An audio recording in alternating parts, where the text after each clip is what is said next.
these things are meaningless, what would you reply to them? Yeah, you're right, and there's a lot of people that would say, why, what's the point? And a lot of people that would also say it's impossible and it can't be done.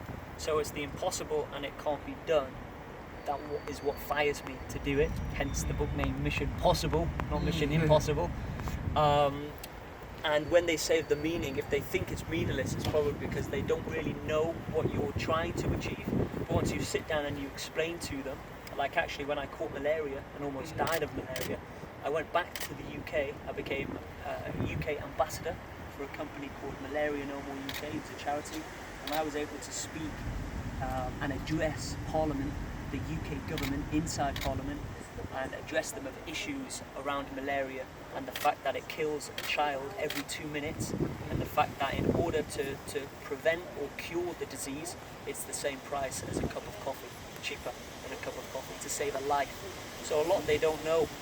So I'm able to use my adventures to help educate and partner up with big organisations who are also supported by David Beckett and Sir Andy Murray, by big names, to help save lives. I think from a talk that I did as a sort of a huge team effort with the whole of Malaria No More UK, by addressing issues to the Global Fund and to the UK government, we were able to help save 8 million lives within the next 5 years from malaria and cases of malaria.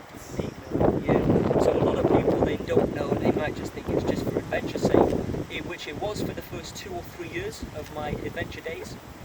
But now I'm partnering up with big organisations. I'm helping to spread humanitarian issues, environmental issues. I was invited back by Madagascar and made, by the minister actually, I made UK ambassador of Madagascar tourism, because they loved how I was promoting the positive side of Madagascar. So yeah, there's many, but it's also, another angle is to motivate, is to inspire, is to, ignore the naysayers and do what, follow your heart. So hopefully it's not just a global environmental issue that I'm raising awareness for, but it's also people's mindset. We all face our desert, we all face our jungle. The question is, who gives up and who keeps going? So I like to try to inspire to keep going. So is that... So obviously you're a very positive person, and have you ever facing some situations that you feel very tough and you want to give up, and what would you do? Yeah, no, you're right. And again, maybe the malaria story would be a good example. I just made it to medical services. I was suffering. She said that I potentially only had a few hours left before I slipped into a coma. So I was in an awful way, and I just had to take it hour by hour. I was now under their supervision, which was most important. And my parents, my family, friends were calling saying, this isn't a cold. You're not suffering from a flu, Ash. This is a disease, and now you need to get yourself back home. But I believed I was in safe hands, maybe safer hands, because they deal with tropical diseases. There's unfortunately malaria cases all the time in Madagascar. And I believed that day by day I could get better. I lost, I think, 13 or 14 kilograms of weight. So I stayed in that hotel a little bit longer. I started to then try to mentally prepare myself again, physically try to bulk up, swimming, etc. And I believed that I wouldn't stop. I kept visualizing the finish, I kept picturing myself crossing the finish line. And that is how I stayed motivated. At the darkest possible time, facing near-death experiences, I would just take it day by day, wait for me to get a little bit better, and when I've got my thought process back, I would picture where I wanted to get to, holding up that flag at the finish line, and I'd say that's what kept me motivated. So when did you decide to travel? I decided actually at the age of 16. 16, yeah. Just an idea. I didn't put plans in place.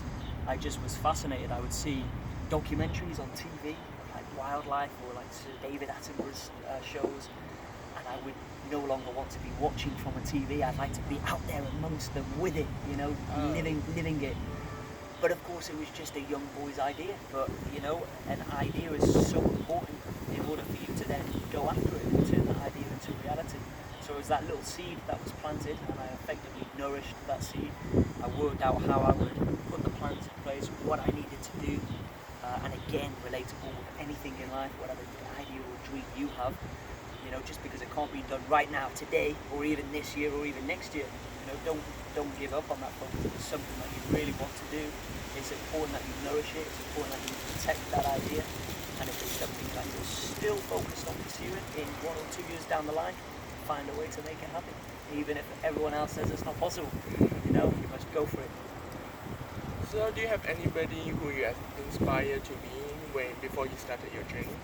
Like, do you have any inspiration? Because the nature of how it happened, it was just so organic. It mainly started with lack of funds, so I was almost forced to buy a cheap bicycle and cycle, but also the sense of adventure. It sort of grew so organically that there was never any one specific person, but what I've noticed is there's lots of different people from different industries, not just the adventure world, but from the corporate, from the business, from the Olympics, and I try to take a little bit of their inspiration and try to help me move forward. So many people have their own unique story that you can learn from. And thank you for coming Thank to you very Dulwich. much. Thank you Thank for having me. you. Appreciate that. Thank you.